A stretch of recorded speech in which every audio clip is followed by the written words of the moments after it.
So let me introduce Marcin Baryski, SPERASOFT, who will give the presentation about the intense fighting games, challenges, and perspective. Welcome, Marcin. The floor is yours. Thank you very much for a very kind introduction. And hello, everyone. Welcome on Digital Dragons. I guess we can start. So I will be talking today about intense fighting games, challenges and perspectives. Actually, that will be two games that I will be talking about. First, I will talk more in details, and second, I will, let's say, just mention, but we'll get there. So, sorry, let's start with introduction. This is not a full post-mortem. I won't be trying to bore you with details and numbers. I will try to show you some, behind the scenes of the production and how we approach to actually deliver the content. But first things first, I'm Marcin Baryski. I have over nearly 20 years of experience in game dev, and I was doing many different things. At first I was 3D artist, then I moved to design and production, and I was working in a couple of companies, and right now I'm very happy to work in SPERASOFT, and actually I'm working in our Kraków office. I was the first Polish employee. Yeah. Thank you.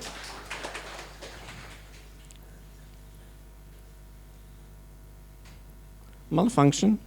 Okay. I...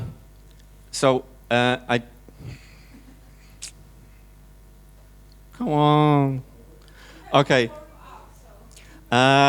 So as I told you, I work at SPERASOFT, and this is actually, true story. Sorry, I will, go somewhere else for a second.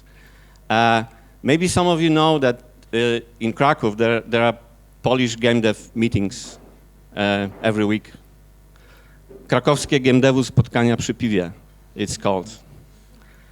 And when I went there first time, people were asking me, where are you working? Well, I said, SPERASOFT. So, SPERASOFT? What's that? What are you doing? So, let me try to talk a little bit about SPERASOFT and what we are doing. So, the company was founded in 2004, and this is the largest game development and outsourcing company in Eastern Europe. And we have headquarters in Santa Clara, in California. We have also additional offices in the United States, in Austin, Texas. We have also office in Vancouver, Canada. And as you can see, we also have office in Kraków. This is the new office. And we have a big production office in St. Petersburg and also in Volgograd. And we hire over 300 employees.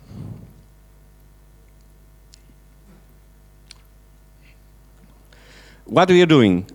We are helping to deliver AAA titles to our clients.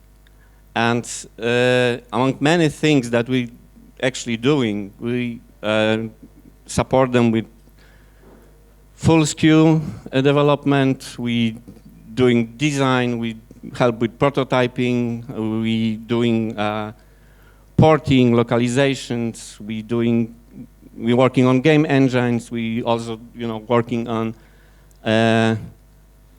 live services, we help with online engineering, and obviously we also working on art. I'm really sorry, I won't be going into details with art department because this thing deserves like whole separate presentation. We have awesome artists. And let's move forward. Forward.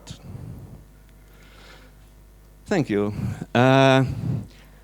We work with such partners as, you know, different Sony Entertainment divisions. We work with Riot Games, Take-Two, Electronic Arts, Ubisoft, NetherRealm, yeah, especially remember this one. NetherRealm. Warner Bros, Rockstar, of course.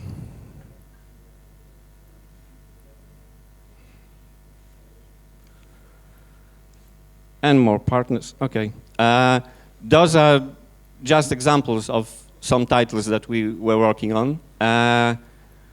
So, you know, I won't be doing like presentations of those titles. I just want to point, you know, Immortals.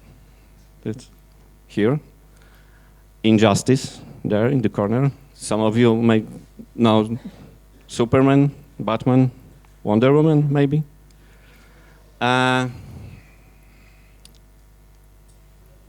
Please. More examples. Dragon Age Inquisition. Okay, so now I will be going through our project that we were working on in Krakow. This is Wwe Immortals. And the second project is Injustice Gods Among Us. And for the, you know, just identifying what kind of games those are. They're very similar games. Both are very dynamic fighting games. Both are set in the world which is a little bit different from the original version, because do you know what WWE is? Yeah, that's great. So those games both are mobile games and are available on iOS, Android, and Amazon. Both have similar principal rules and gameplay, and obviously controls. Both are free-to-play games, and both are supported by Unreal Engine.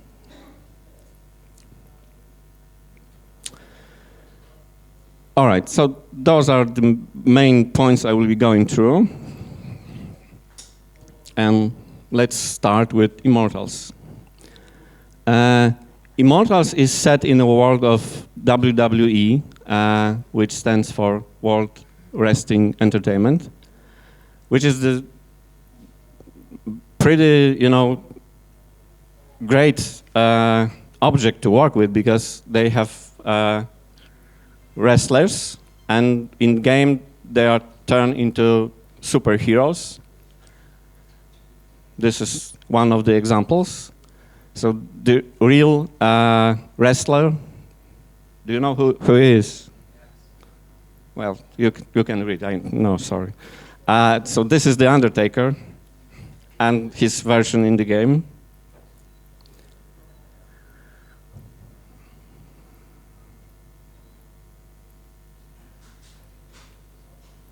John Cena, of course.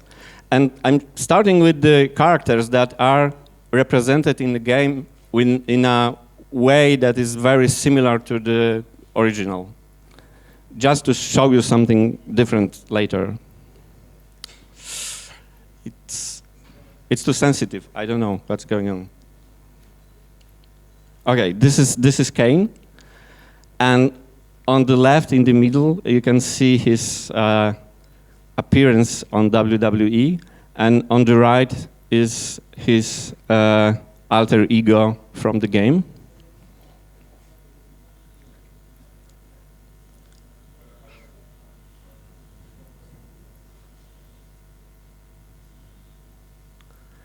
So each of these champions in WWE has specific signature moves that he's known from. And that was one of the challenges that we met when we were trying to put the new characters in the game, that we had to work on the animations, of course, and descriptions, and find out the correct names for this special moves, those attacks. And this is the screen from the game. And here you can see, for example, another, to some degree, challenging thing that we encounter. Characters in the game have the chemistry. This is something that works between the characters. If they are in the alliance, they have buffs. If they are actually working on the opposite sides, if they are enemies, they have debuffs. So in WWE, the champions are exactly the same. In a way, they are living in a soap opera drama. There's love, there is hate, because there are divas there as well. So they are, fighting over their affection. So the alliances and rivalry in the game had to some degree, reflect what was going on in WWE. So we had to catch up with the events and try to reflect what was going on between the characters. For example, we can see that Bret Hart has alliance with John Cena, and he will get +5 health and damage, and if they are working in the same team. But there are also, I don't want to say Easter eggs, but to some degree, probably this is like Easter egg. This game comes from NetherRealm, and from NetherRealm comes also Mortal Kombat. So in the game, you can also see Johnny Cage. And of course, I don't want to show you this, picture, but in Johnny Cage alliances, you can find only the girls, obviously.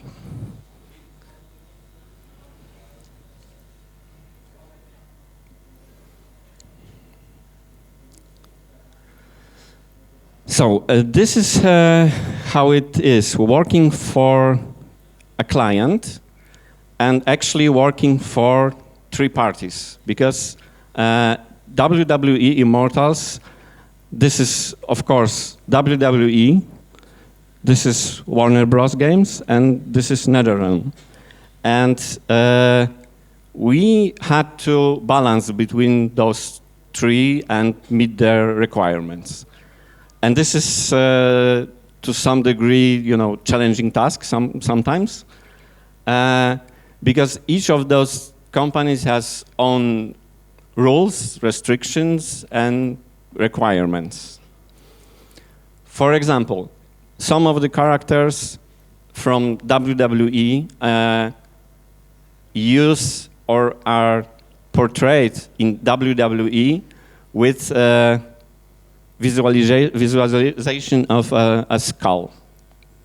And in game, we were not allowed to use this. So we had to rework some of the artworks to actually, meet the requirements.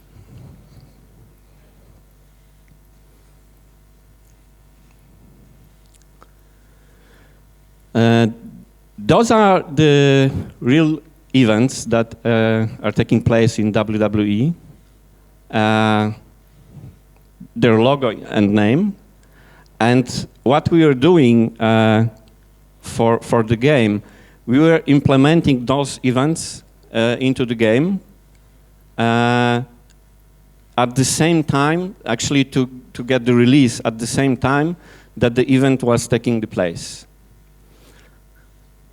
And that was challenging. What we had to do actually to prepare such event.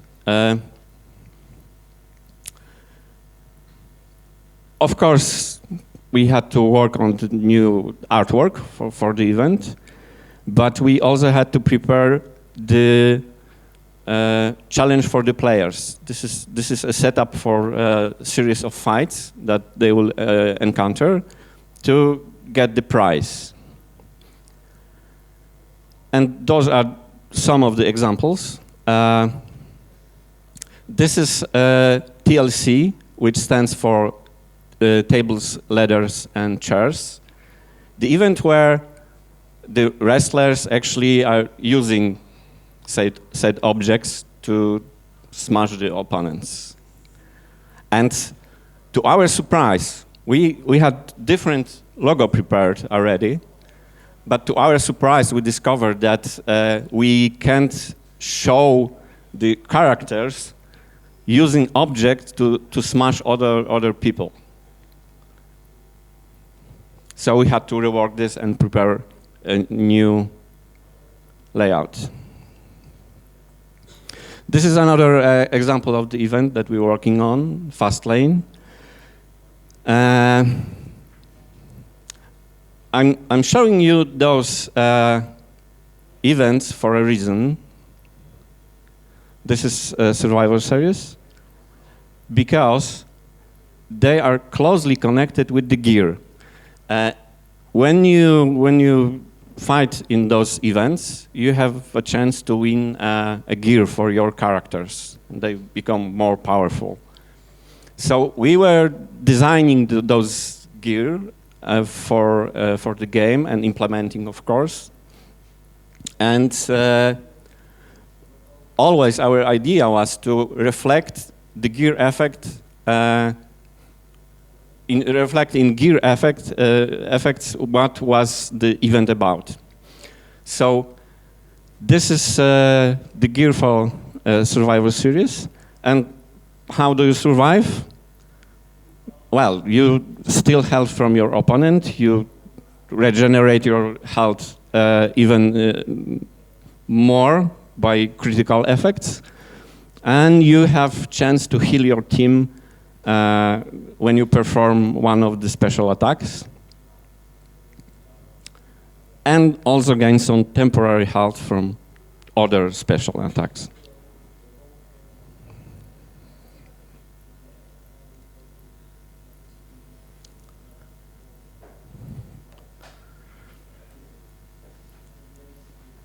So that was challenging in a way that we had to, discuss the effects with the clients and then implement them, but always try to remember what is the event about and reflect this.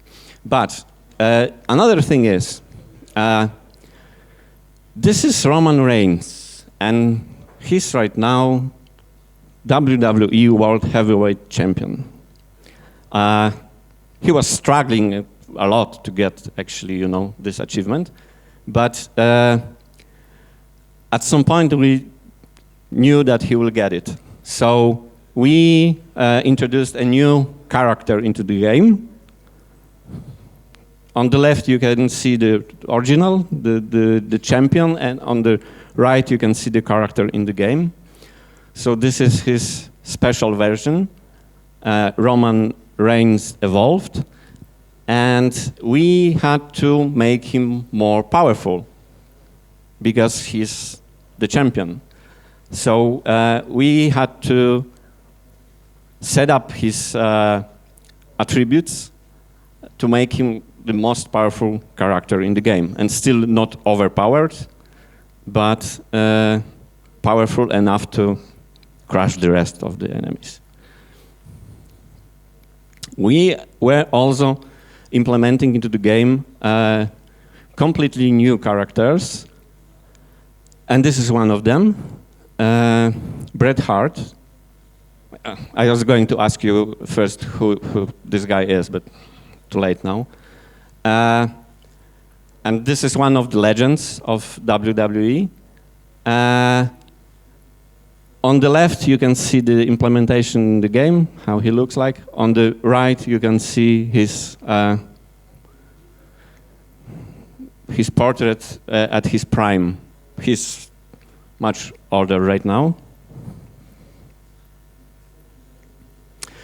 And we decided to reflect, because when we implement a new character, we also implement a new gear related with this character.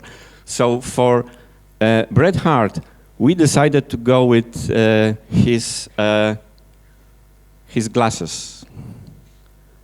As you can see, they are very characteristic, and he's always dressing pink.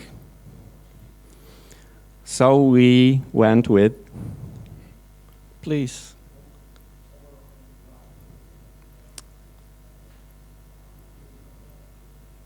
With this, Hitman Shades.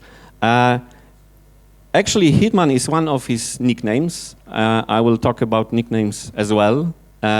But he has his own website, and he's selling those glasses on the website. So we use this as his, most recognizable item. You can see the statistics. They are making the character more powerful, and if they are worn by Bret Hart, it has even additional effect.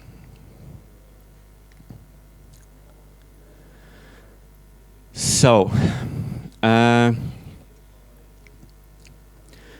new characters, like completely new characters, this is a lot of work, because we have to prepare, obviously, the animations, work on special effects, on gear, on chemistry, all that stuff. Audio. And here you can see names of his passive, Excellence of Execution. Those are the names of his first special attack, second special attack, and his finisher. And actually, for the names, we had to always come up with the ideas that reflect the real moves that the character was using in WWE.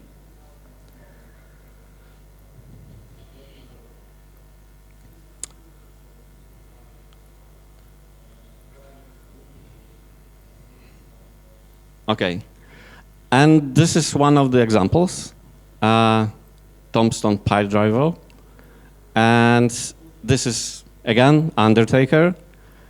Here you can see the move from the WWE, and this is different version of Undertaker in the game.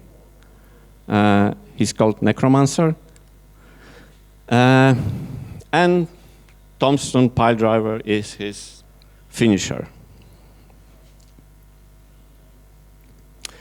And again, to Bret Hart. Bret Hart was also known as the best there is, the best there was, the best there ever will be. That was his line in WWE. And what I'm showing you are the special talent cards that are implemented for each character, and they affect this set character in a different way.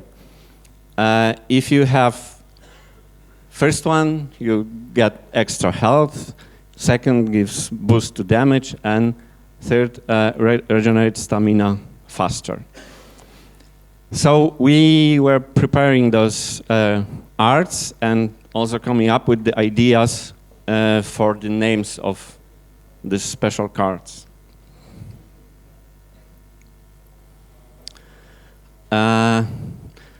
Let's mention Injustice. I said mention because we are working on Injustice right now.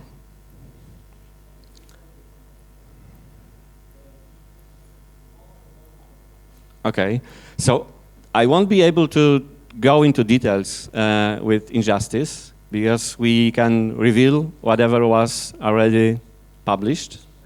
And some of the content that we delivered for Injustice isn't live yet. So I won't go into details, but I will mention few similarities. So again, we are working with two partners, basically. There's still NetherRealm, our good friends. There's Warner Bros, of course, and there's also DC Comics.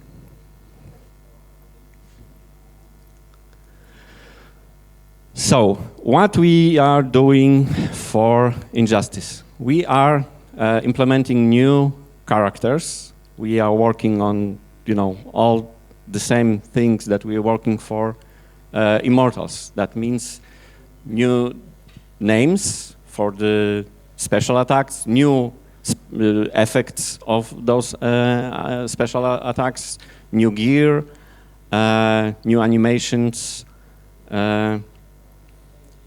new abilities, and new challenges. We are also working on some new features for the game, and a lot of time is also consumed by fixing some of the older game issues, as well as actually making game more hacker-proof, let's say.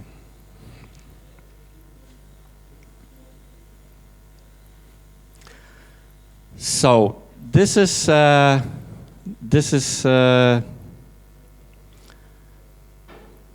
what we actually had to get familiar with.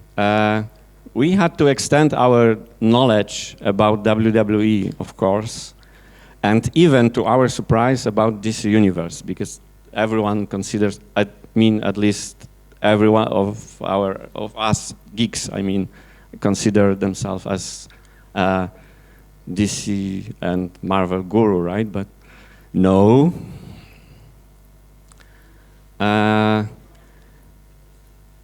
Also, some of the implementations, because games are very similar and,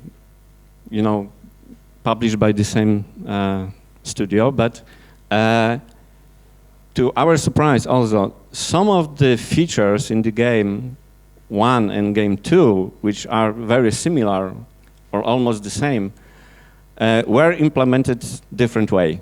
So we had to bear with this. Another thing is, we were working on this project in Krakow, but also in St. Petersburg, which means we are working in dispersed team, and sometimes it's pretty hard, believe me.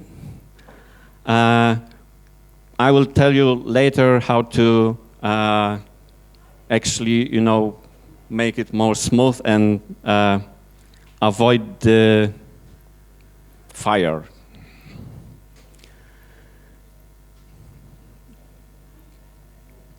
So our partners are in different time zones. We here in Krakow are in different time zone as well. And even part of our team in St. Pete is in different time zone, which means we had to be very flexible, actually, to work as a team.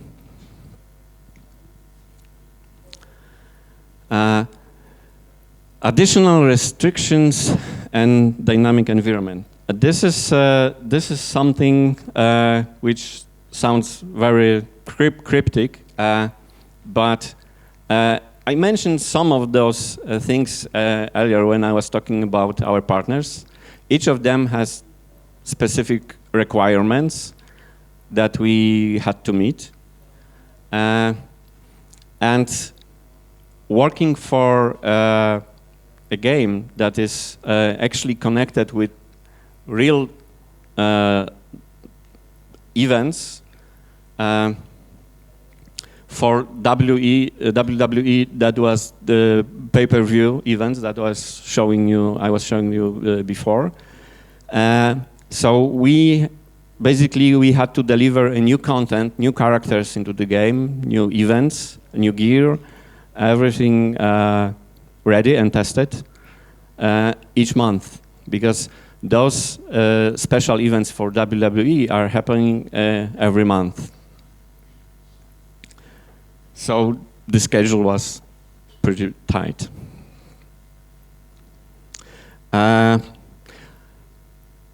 Also, working for Injustice, without going into details, because I can't say this, we also have pretty much similar restrictions that are maybe not connected with the events, but maybe with movies premieres. That was hint.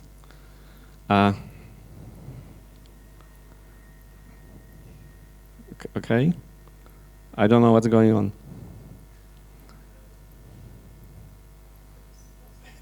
Okay.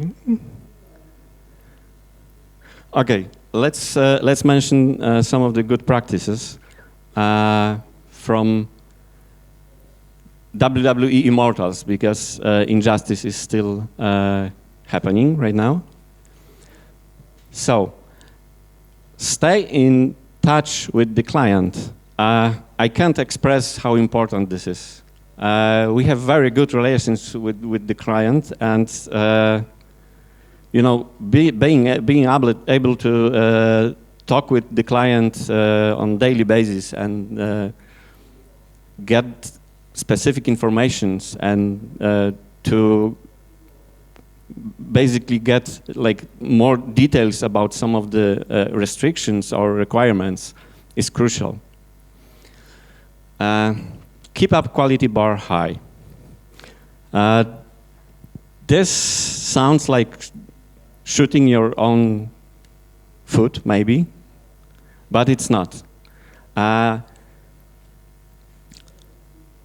Keeping the quality bar high allows us to get more freedom from our clients when they trust us, when they know that what we deliver is what they expect.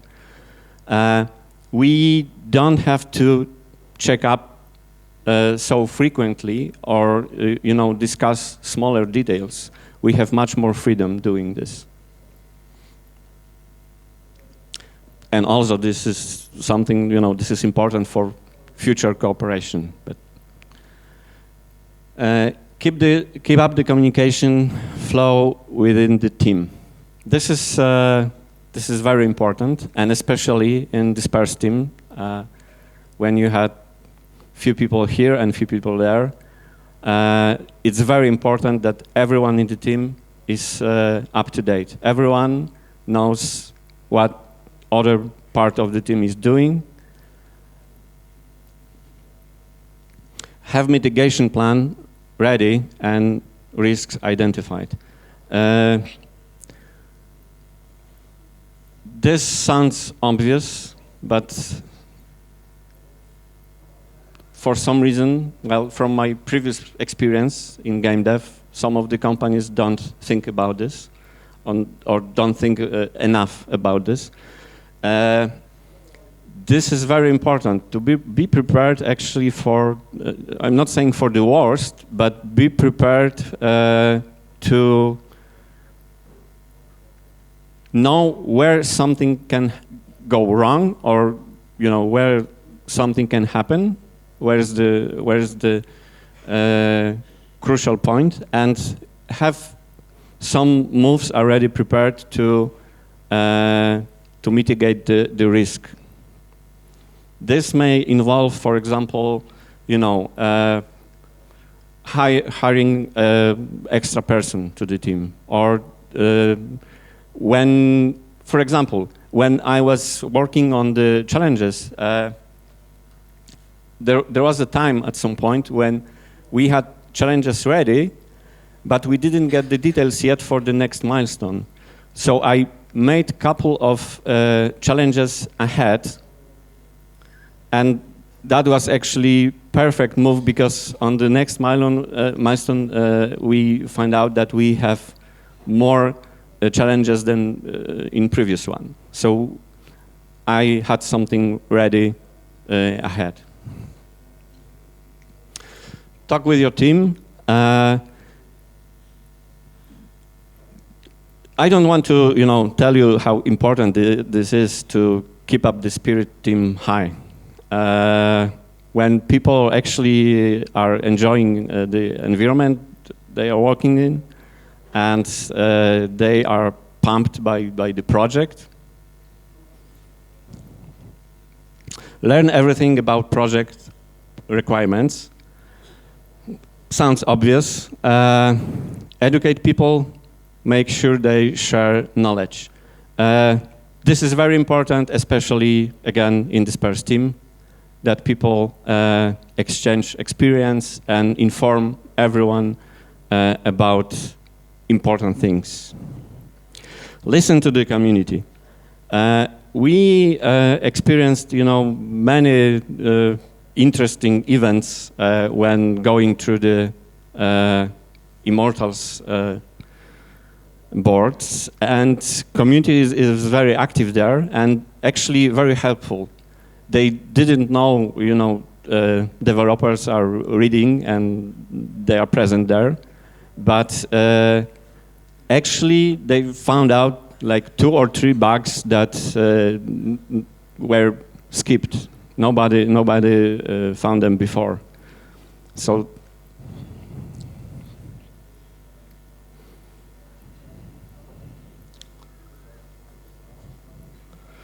all right. So I'm Marcin Baryski. I'm producer at SPERASOFT. This is my email address.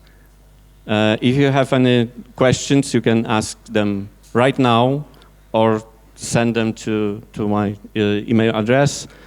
Below you can visit our site, Facebook and LinkedIn. Thank you very much. Any questions? Yes. Hi, hello, I'm Agnieszka, and I would like to ask you about communication. How do you share this communication between teams in different locations? Do you have any specific tools, or do you have, for example, integrations, events in one occasion when you gather all the people? And also about risks. So how do you manage this aspect within team? All right, so let me start with the communication. We were doing daily Skype calls between 2 offices to catch up with the team. And of course, if at any point there was any message that need to be transmitted to someone in different location, we were communicating directly. About the tools, well, we work in Jira, and this is actually like perfect tool for developers, but Skype was useful as well. I can't, count how many times I was calling people from St. Pete by day, but I don't know. At some point, 30, 40, maybe 20. We went down with this to few times a day. But it was very important to establish like clear channel communications with the team. So we also have stand-ups in both locations, and we exchange summaries from those stand-ups. And still, we're using, emails, Skype, and and Jira. At some, from time to time, we also calling on phone. Just about your second question, we're asking about. Like I'm most interesting about splitting, risk, but right. But the base is splitting tasks between these teams because I assume that the team is one, just locations are different. So how do you split workload? And based on that, what risks are hidden somewhere in this area? All right. So we identify risks, when we are preparing for the milestone. This is something that we started, with just based on experience of people. But right now we can also use our experience from previous projects, and from previous milestones, because they are quite similar. So we know which areas can cause troubles. So we know where to focus. And how we mitigate it? Mostly, going for those most important and crucial tasks first, and we distribute these tasks in both teams based on our the team leads assignments. So if we have tasks for QA, for example, QA lead is assigning the tasks between the members of this department within our team. And we have members of QA also in St. Pete and in Krakow, so still working remotely. But actually this is not like the biggest issue that we faced. This is going quite smoothly right now. Any more questions to Marcin? So thank you very much. I would like to thank you, Marcin, very much. I'm really impressed. Thank you very much.